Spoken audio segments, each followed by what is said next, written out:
Olha, para você entender o quanto esse tema é relevante, nós temos um número aqui que, em média, 7,4 milhões de pessoas fazem algum tipo de voluntariado. Então, imagina só como que não foi afetada a vida dessas pessoas, a dinâmica delas, esse movimento todo, uma vez que tiveram que ficar um pouco afastadas com a pandemia, né? A gente tem muitas mudanças, vamos dizer, na parte profissional, né? Muita gente trabalhando em casa. E como que será que ficou o voluntariado? Será que teve alguma inovação nesse sentido? E é sobre isso que a gente vai conversar com a Nilza Brenne, que já está aqui. É coordenadora do setor de voluntariado do Hospital Cajuru aqui em Curitiba. Seja bem-vinda, viu? Isso, muito obrigada. Eu que agradeço. Eu coordeno hoje o Hospital Cajuru e o voluntariado também do Hospital Marcelino Champagnat. Que legal, que legal. São nossos 2 hospitais da Grande Curitiba. Aham. Né? Então, bastante experiência para compartilhar com a gente aqui hoje, né? Sim. Temos uma turma fantástica de voluntários, estamos com 309 voluntários. Nossa, bastante gente, né? Em várias frentes de atividade. Olha só. E quais que foram os principais desafios, né? Acho que a gente tem que começar a olhar para os desafios, que daí começa o pessoal se identificar também, né? Com esse distanciamento. O que foi que... Primeira coisa nossa agora, como que a gente vai fazer isso? Sim, está sendo muito difícil, né? Porque bem nessa época da pandemia, nós não podemos ter no hospital pessoas que estão lá por amor. São pessoas que vão de livre e espontânea vontade, que vão dar o seu carinho, que vão dar o seu sorriso, que fazem muita que vão diferença, acolher, né? E fazem a diferença na vida das pessoas.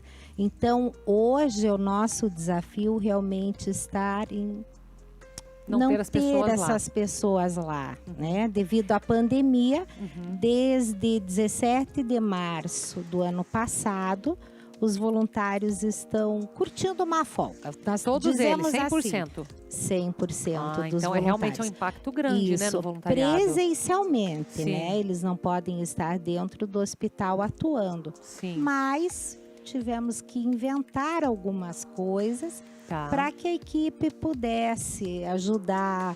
E também porque eles se sentem muito sozinhos, sem ter o que fazer. Os voluntários. Eles estão acostumados a fazer a diferença na vida de alguém. A ter uma rotina, a ter aquele compromisso de segunda e quarta estão lá, né? Então, uma das ações que nós começamos no começo da pandemia foi a confecção de máscaras para os hospitais. Ah, então fazia em casa. Isso. Eles tinham aquele compromisso, como se fosse um home office. Como se fosse, não é um home office, né? É um home office, é. Porém, com algo que pudesse impactar na higienização, nos cuidados dessas pessoas que estivessem lá, isso? Sim. Como que aconteceu? Nós criamos um grupo de voluntárias da costura, né? Chamado hoje Mãos que Transformam. É uma nova atividade que nós vamos começar a ter no hospital, se Deus quiser, assim que a equipe retomar 100% as atividades. E aí o hospital deu para nós o material para confeccionar essas máscaras, e junto com a formação desse grupo da costura, nós formamos um grupo também chamado Transporte Solidário. Aí você vai entender o que são esses 2 trabalhos, né? A Mãos que Transformam confeccionava as máscaras, que o hospital fornecia o material. E esse grupo Transporte Solidário, ele ia até o hospital na recepção central, para fora ali do hospital, e nós dávamos esse material para uma equipe de voluntários que quis nos ajudar e levava na casa das pessoas que não podiam sair. Entendi, que então interessante. Eles faziam esse leva e traz. Certo. E nessa de confeccionar as máscaras, nós fizemos 75 mil máscaras. 75 mil? 75 mil máscaras para os hospitais. Que legal. E essas máscaras, elas estão sendo usadas pelo setor administrativo, pelos familiares dos pacientes quando precisam estar lá, né? De acompanhantes e por visitantes, algumas pessoas assim, né? Olha só. Que a equipe assistencial tem que usar a máscara apropriada. Sim. Agora, e os desafios? Porque os voluntários, imagino que estavam acostumados a fazer outro tipo de atividades. Não sei se todos eles tinham habilidade com costura, se precisou correr atrás dessa capacitação. Como que foi essa transição? Então, até esse nosso grupo de costura, depois da confecção das máscaras, surgiu através de uma voluntária que ela estava se sentindo muito sozinha, sem ter o que fazer, triste porque tudo parou, né? E uma outra voluntária que nós temos muito ativa, a Maria Regina, e até quero mandar um beijo a todos os nossos voluntários. Estão nos assistindo agora. Do Hospital Cajuru, do Hospital Marcelino Champagnat, que estão nos assistindo. Eles são incríveis, né? E a Maria Regina também, preocupada com essa voluntária que estava muito triste, eles inventaram de de fazer uma bonequinha de fuxico. Então, foram ensinando as pessoas a recortar, montar, costurar e fazer uma bonequinha de fuxico para dar para as equipes assistenciais. Então, foram dadas para as enfermeiras. Certo. E foi um presente que impactou muito a equipe assistencial. É mesmo? Porque o hospital inteiro sente muita falta do voluntário, da alegria. Não é só o paciente, né? Que às vezes a gente pensa, mas é toda a equipe. E hoje quem mais está precisando de atenção são as equipes assistenciais. E a bonequinha chegou como um abraço a cada um. Então foi muito bacana. Que legal. E além disso, fizemos também umas enfermeiras pelo dia da enfermagem. Fomos confeccionando outras, né? Mas então a partir, vamos dizer, da dor, vou chamar aqui, da dor de uma pessoa que estava lá entristecida. Criou um grupo e foi capacitando as outras para costurar e tal. Sim. Foi ajudando e foi crescendo isso. Sim, até nossos voluntários homens começaram a ajudar. Tipo assim, eu não sei costurar, mas eu posso riscar e recortar. Olha, que legal. O tecido, que daí nós ganhamos de doação também, né? E fomos inventando. Nossa, que interessante, né? Porque você contando, eu tô fazendo aqui minhas imagens mentais, que muitas vezes a gente pensa que se restringe muito as atividades em si. A gente está falando do voluntariado, mas isso vale para quem está trabalhando em casa, para quem está se sentindo sozinho. A gente acaba enxergando uma parte que é a restrição, mas pelo que você está me falando, isso se multiplicou de alguma forma. Sim. É que fazer o bem faz um bem danado. Essa é a diferença, faz um bem danado. Você conseguir despertar o sorriso de alguém, você poder, através do que você está fazendo, acolher, olhar no olho da pessoa. E hoje isso não pode presencialmente. Então eles estão tentando achar um jeito de poder estar lá. E um outro jeito que nós temos, né? Nós temos um robô no hospital. Eu ia te perguntar, tem um robô no hospital. Isso. Agora ele está em recuperação. Ele cansou. Ele está em manutenção. Está em manutenção. Mas o Robius faz as visitas virtuais com os nossos grupos de palhaço. Então, como que acontece? Os grupos de palhaço que nós temos, eles se conectam em casa com o link lá do hospital e nós acompanhamos essas visitas para os pacientes. Aí esse robô leva numa tela isso? Isso, numa tela. Então, os pacientes acabam recebendo a visita dos palhaços, receberam a visita do projeto Amigo Bicho, que são os cachorrinhos que visitam os hospitais. Receberam, né, pela tela também. Momento musical, nós temos uma voluntária, Iris, que toca muito bem. Ela levou a música para o hospital também. Olha, que legal. E esse nosso robô também ajudou os familiares a se conectarem com os pacientes da UTI. Então também foi feito esse viés, né?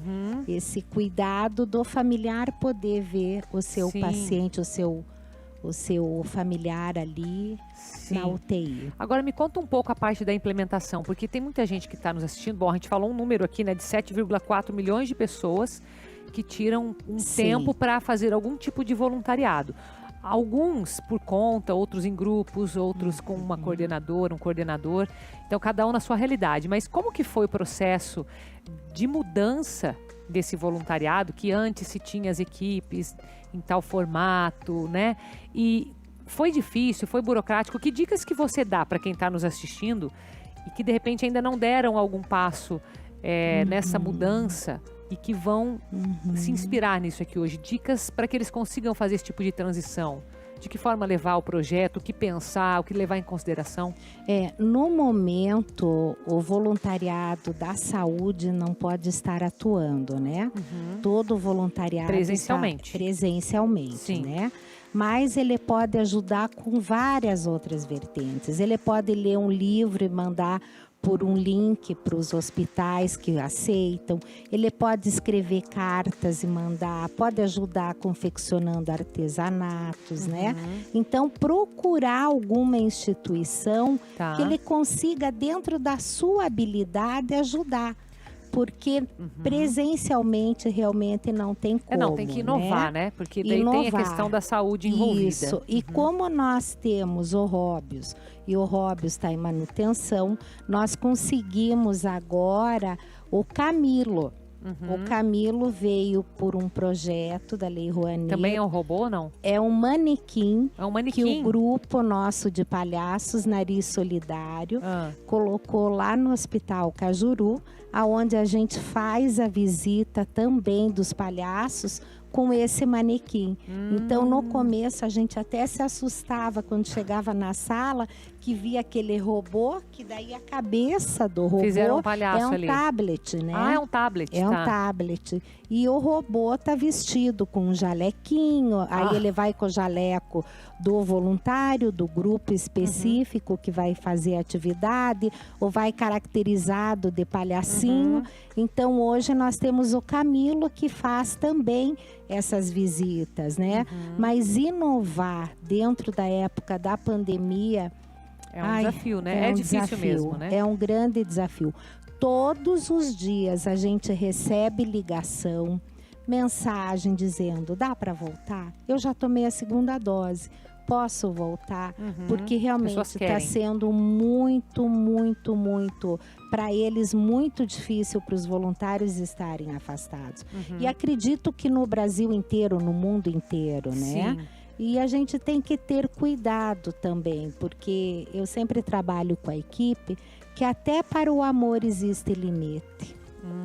E a gente tem que cuidar da nossa equipe para eles poderem estar exercendo a atividade deles, mas com cuidado, com segurança. Né? Isso era uma pergunta que eu ia te fazer. Como, agora falando para quem coordena, como manter essa equipe que está lá desanimada, está em casa, querendo se colocar à disposição e não pode? O que você fez durante esse período até que se chegou a um consenso de vamos fazer as máscaras? Teve um período ali de transição, né? Como que você tratou com eles para manter? A gente sempre vai mandando mensagens, né? Por WhatsApp, fazendo ligações. Teve, já no comecinho da pandemia, eu imprimi a foto da equipe inteira. Então, os voluntários da segunda de manhã, os voluntários da segunda à tarde, os voluntários da segunda à noite. Coloquei sentadinhos na cadeira da sala do voluntariado. E eles sabiam? E eu estava conversando com eles, fiz um vídeo, né, mostrando que eles não estavam ali fisicamente, mas eles estavam aqui no meu coração, né? Até emociona. Que legal. Eu sei que se envolve demais, né? Sim. Então você fez esse trabalho pessoal com eles e isso foi o diferencial. Você acredita que manteve todo mundo ali engajado? Engajado. E agora, 28 de agosto, desculpa, eu me emociono. Imagina, faz parte. Dia 28 de agosto é o Dia Nacional do Voluntariado. Daqui 9 dias. Isso. E nós vamos estar fazendo um drive-thru para nossa equipe, que eles vão no hospital e vão receber um mimo por esse dia. Né? Que legal. O ano passado fizemos estímulo, também né? o drive-thru para a equipe. Foi muito bom, porque daí foi a oportunidade de encontrar com eles. Nossa, inclusive, fizemos um abraço seguro, que você já deve ter visto alguma reportagem de algumas instituições que fizeram, aonde a gente vai poder abraçar eles com segurança através daquele plástico encapotado. Isso Sim, mesmo. dentro de uma bolha praticamente, né?